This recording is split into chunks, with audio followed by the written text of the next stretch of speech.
चिड़ी चोंच भर ले गई, नदी न घट्यो नीर, दान दिए धन घटे नहीं, यूं कह रहे साहब कबीर। परमात्मा अपना साइन कर रहे हैं इस वाणी को बोल करके, कह रहे साहब कबीर कि दान करने से धन नहीं घटेगा, ये नियम है परमेश्वर का। और दान सुपात्र को करे। गुरु बिन माला फेरते, गुरु बिन देते दान, गुरु बिन दोनों निष्फल हैं, चाहे पूछो वेद पुराण। देते को हर देत है, जहां तहां से आण, अण देवा मांगत फिरो, फिर साहिब सुने ना कान। अब परमात्मा ने एक भूमिका करके दिखाई हमारे को कि साईं इतना दीजियो जिसमें कुटुंब समावे, एक धानक, एक जुलाहा, सुबह से लेकर शाम तक एक बारीक बारीक तार इकट्ठे करके धागे और कपड़ा बुनता है। एक दिन में मुश्किल से भी 5 फुट 10 फुट बना पाता है, 5 फुट 4 फुट, और बहुत लंबा सैकड़ों फुट का तार वो थान बनाना पड़ता है। ताना बनाते थे, वो हफ्ते में पूरा होता। उसकी जो मेहनताना मालिक को मिलता, उसमें से अपने परिवार के लिए जो आवश्यक सामग्री थी, खाद्य पदार्थ लाते और शेष बच जाते, उसको सत्संग और भंडारा में लगाया करते थे। इस प्रकार परमात्मा हमें उदाहरण देते हैं कि इस लोक में आप भगवान की भक्ति अवश्य करो, पूर्ण संत से प्राप्त करके, फिर परमात्मा एक्शन में आवेगा। और वैसे आप ये फार्मूले अपनाओगे तो सफल नहीं हो पाओगे, क्योंकि फिर आपके साथ काल रहेगा, ये मन है, और केवल वर्क डन मिलेगा आपको। यहां वर्क से भी अलग मिलेगा आपको, किस्मत से भी नारा देगा परमात्मा, क्योंकि हम परमात्मा से कुछ और मांग ही नहीं रहे, इतना ही मांगते कि हमारी भक्ति बनी रहे और हमें कोई आवश्यक वस्तु का अभाव ना हो, बस इतना सा। अब जैसे ये सोचते हैं अपने बच्चों के लिए ये बना दूं वो बना दूं। एक लाला जी था सेठ धनी, उसने अपने मुनीमों से एक दिन अपनी टोटल संपत्ति का, सारी संपत्ति का टोटल करवाया कि कितनी संपत्ति होगी। उन्होंने बताया जी इतनी होगी, मेरी कितनी पीढ़ी इससे निर्वाह कर सकती है। उन्होंने बताया कि जी आपकी 5 पीढ़ी तो बैठा खा सकती है, इतनी संपत्ति आपके पास, धन है। अरे भले आदमियों, फिर छठी क्या खाएगी? वो छठी क्या खाएगी? और कुछ विधि बताओ।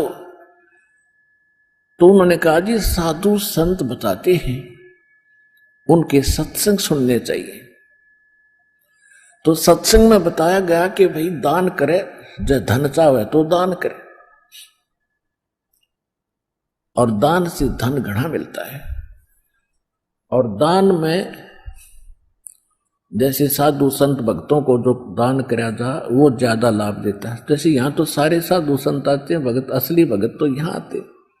फिर भी जो भी जैसा मालिक के नाम पर कहीं के जंगलों में झोपड़ियों में बैठे थे साधु भक्त, तो पिछले संस्कारी होते, पिछले पुण्य उनको प्रेरित करते हैं, तो वो कहीं ना कहीं बैठ कर राम राम करते ही रहते हैं। लेकिन भविष्य का चार्जर उनके पास है नहीं, पिछले पुण्य उनके पास हैं, जिस कारण से प्रेरित होकर के इतना बड़ा फैसला लिया, जंगल में बैठे या कहीं भी कोई साधना कर रहे हैं।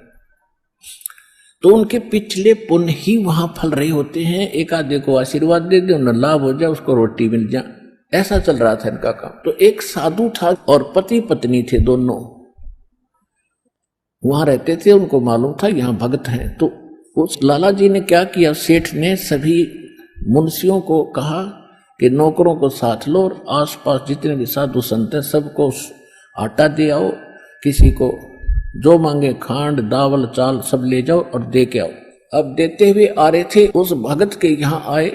उन्होंने कहा कि ले भगत जी, हमारे लाला जी ने आपके लिए एक सीधा भेजा है, यानी आटा चावल खांड नमक आदि दाल आप ले लो। उसने अपनी पत्नी से कहा कि देखना कितना सामान अपने पास है। उसने कहा जी शाम का है। दिन में गई थी, शाम का हमारे पास है। शाम का है कहा जी। उन्होंने कह दिया भी हम नहीं लेते, हमारे पास शाम का सामान है। तो वो कहने लगे रे भगत फिर कल भी खा लियो। बोला कल की कल देखी जाएगी, अब नहीं ले हम। बोले कमाल की बात है। उन्होंने नहीं लिया तो वापस लेकर आ गए। वो सेठ ने पूछा तुम दे के क्यों नहीं आए? वो एक और वहां भी था, उसने गिन रखे थे, सारे गिनवा रखे थे। उन्होंने कहा जी उन्होंने ये नहीं लिया। क्यों नहीं लिया? उसने ये कहा कि शाम का तो है, सुबह का भगवान और देगा, आप देगा, हम टेंशन नहीं लिया करते। अब उस लाला जी का सिकरो घूमया फिर दिमाग का, अरे तेरा गजब हुई हो, मैं तो छठी पीढ़ी का ठेका ले रहा हूं, सुबह की भी परमात्मा पर छोड़ दी। वहां से चलकर वहां आया, उसने पूछा कि भाई आप ऐसा निर्णय क्यों ले रहे हो, भूखे मरोगे? भूखे, वो कहने लगे भूखे मरा करें वो जो भगवान पर विश्वास नहीं करते। और हमें भगवान आगे से आगे देता उसने, क्योंकि ज्ञान सुन रखा था। लाला जी को बैठा लिया, कहते मां के पेट में जब आप थे किसने चिंता थी तेरी? हाँ यह तो बात सही है। जब आप मां के गर्भ से बाहर आए आपका दांत नहीं थे, आप रोटी चावल आटा नहीं खा सकते थे, और उससे पहले आपकी मां के स्तन में दूध भी नहीं था, हक नहीं था।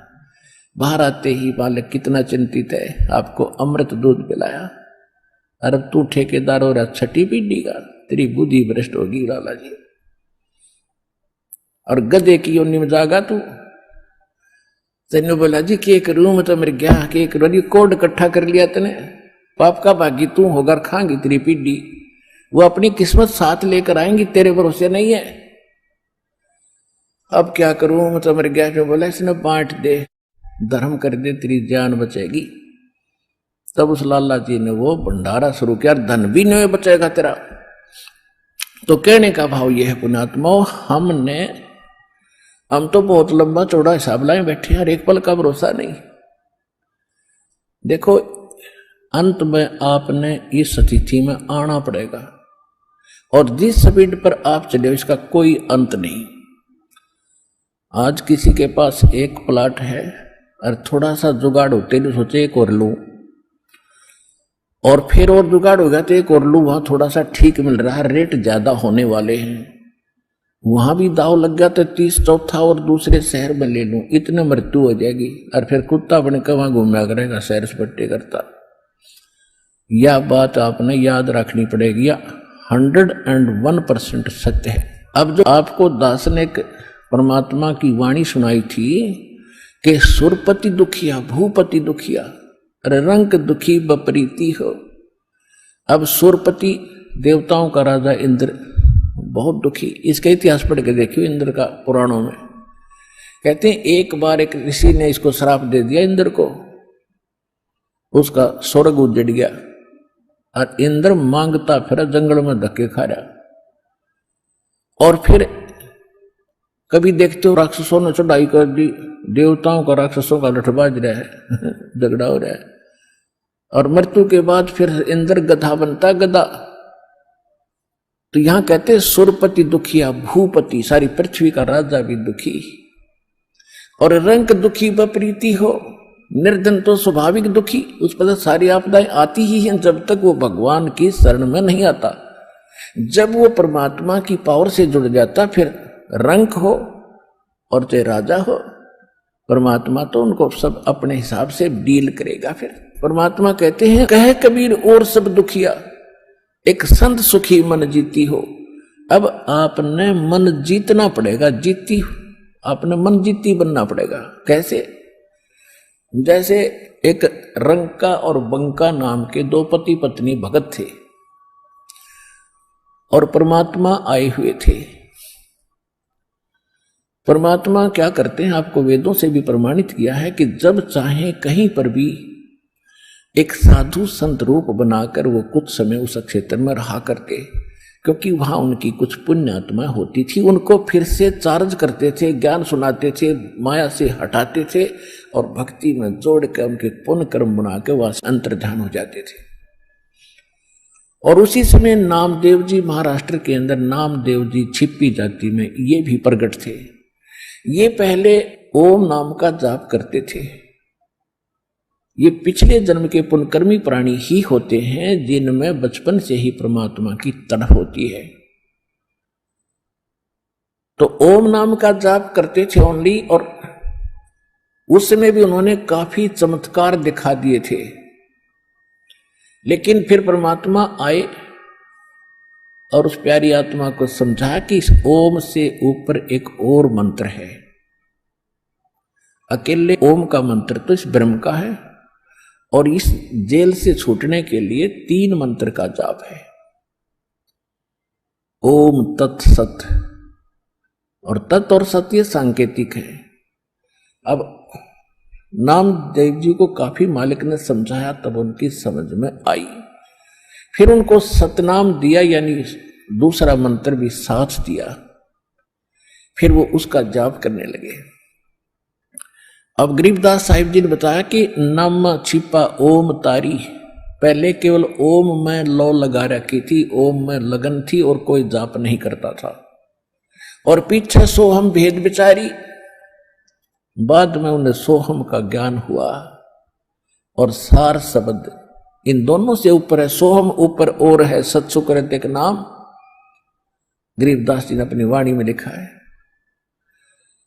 कहते नामा छिपा ओम तारी, पीछे सोहम भेद विचारी, और सार शब्द पाया जद लोई, आवागमन बहुत डावे। तब नामदेव जी का कल्याण हुआ। जब परमात्मा आए भी थे उनको सार नाम दिया नहीं था, मालिक समझाया करते थे, सतनाम प्राप्त था। लेकिन पिछले संस्कार इतने प्रबल थे। एक दिन नामदेव जी जा रहे थे कहीं से, और साथ में रास्ते में एक मंदिर था। मंदिर में ब्राह्मण लोग अपनी आरती उतार रहे थे, और आरती उतार रहे थे, बड़ी लय से गा रहे थे। नामदेव जी के भी वो परमात्मा की आरती का धुन लगी। वो तो घंटियां बजा रहे थे, कोई ऐसे झालर पीट रहा था, लगा रहा था, और उसने अपनी दोनों जूती निकाल ली, जूती होती थी, दोनों निकाल ली, उनको ऐसे बजाते हुए, और वो आरती गाते हुए ब्राह्मणों के बीच में घुस गए भगवान के दर्शनार्थ मंदिर में। अब पंडितों ने देखा कि ये छोटी जाति का हाथों में जूते लेकर आ गया हमारे बीच में, इसने तो भ्रष्ट कर दिया भगवान के मंदिर को। और वो धुन में लगे हुए थे, उनको धक्का में जावा नहीं, वो अपने मंडरे उसको पकड़ कर जबरदस्ती घसीट के और मंदिर के पीछे पटक दिया। वो वहां पड़े पड़े भी ऐसे आरती गा रहे और जूतियों से पीट रहे। परमात्मा ने वो मंदिर का मुख नामदेव की तरफ कर दिया। पंडित जी पिछली साइड में पिटे झालर पीछे न खड़े।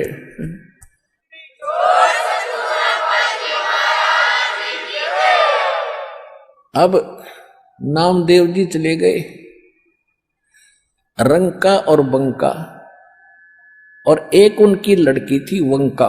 नामदेव जी रंका और वंका के घर अधिक जाते थे, क्योंकि वो भी परमात्मा के शिष्य थे। जब परमेश्वर साधु रूप में वहां आ रहे थे, गुरु रूप में रहा करते थे। अस्थायी सटे उनका कुछ समय का था वहां पर। तो जो ही वो उस रंका बंका के घर गए नामदेव जी, और वो लड़की उन भक्तों की, रंका और बंका की,